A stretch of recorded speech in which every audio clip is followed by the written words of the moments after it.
What's up? Welcome back to the channel. I'm George, and today we're going to talk about the relevance of model railroading in a digital age.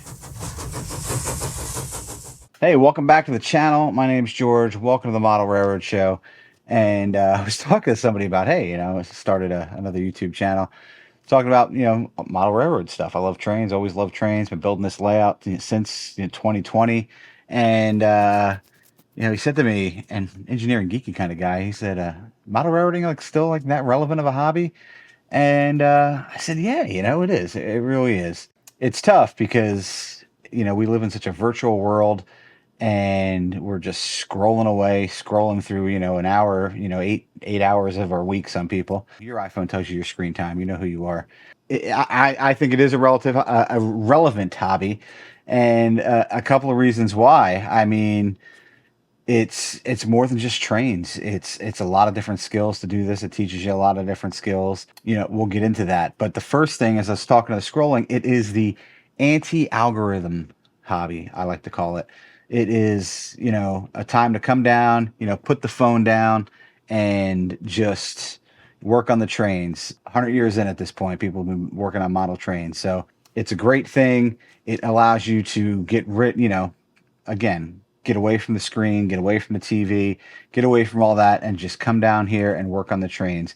So it is still a very analog thing to do in today's world, I believe. The other thing is as I said, skills. It's creativity and storytelling. It's engineering, all built into this hobby. There's woodworking, wiring, electrical, and it's basically a hobby that, as things have evolved, especially over the past 5 years, has become the perfect blend of art and tech.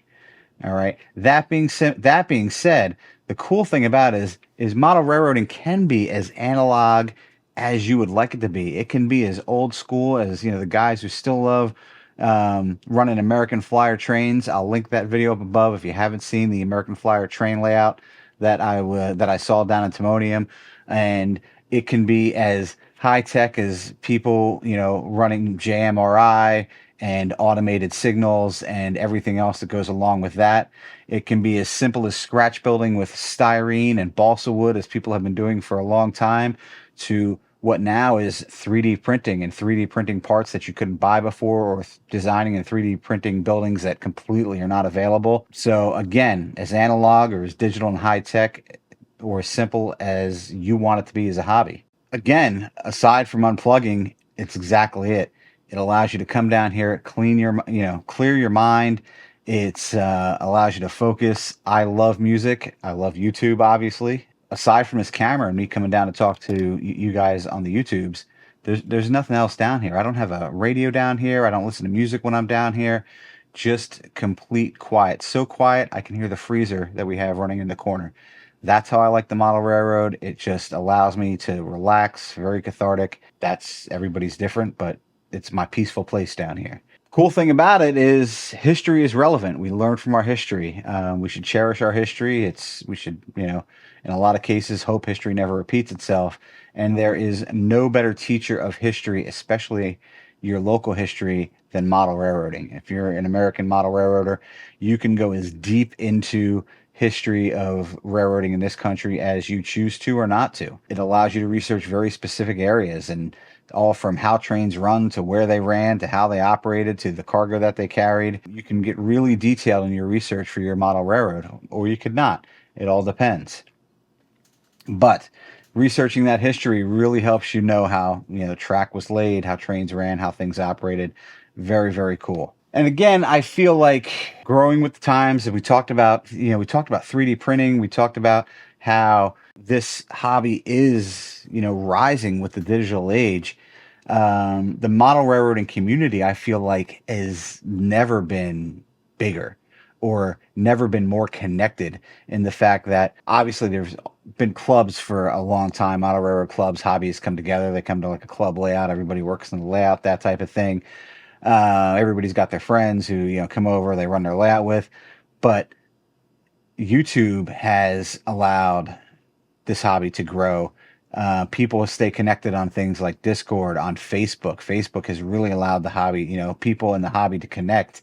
I've connected with people in this short time that I've been doing this YouTube channel from all over the world. I mean, whether it's Europe, somebody in Australia, it's Japan, obviously. This guy hit me up recently. Very, very cool. So that is the digital age, like helping connect people in model railroading. Growing with the digital age, but can be as simple as it was in, the 1940s. Very, very cool. So yeah, in summary, there's lots of hobbies out there. This one I think has evolved more than most, and I think it needs to in every generation. It's, younger people are gonna get into this. They love their 3D printing. They love, the computers, things like CAD rail. People are gonna use the design, the next layouts, that type of thing. It needs to have that to attract the next generation. Just like generation that went from O scale trains into HO, and then HO, into N, and other the way operations developed. It has continued to evolve since its inception, in my opinion. Feel free to disagree. I'm sure some of you guys might let me know that down in the comments. But it's a relevant hobby. I think it's a hobby that still needs to be there. It's a hobby that helps a lot of people, for lack of saying it any other way. And it's also a hobby that brings a lot of people together. So let me know your thoughts down there in the comments. And thanks for watching. Hit the subscribe button, ring the bell, uh, do all the YouTube things. And I'm George. I'll catch you in the next one.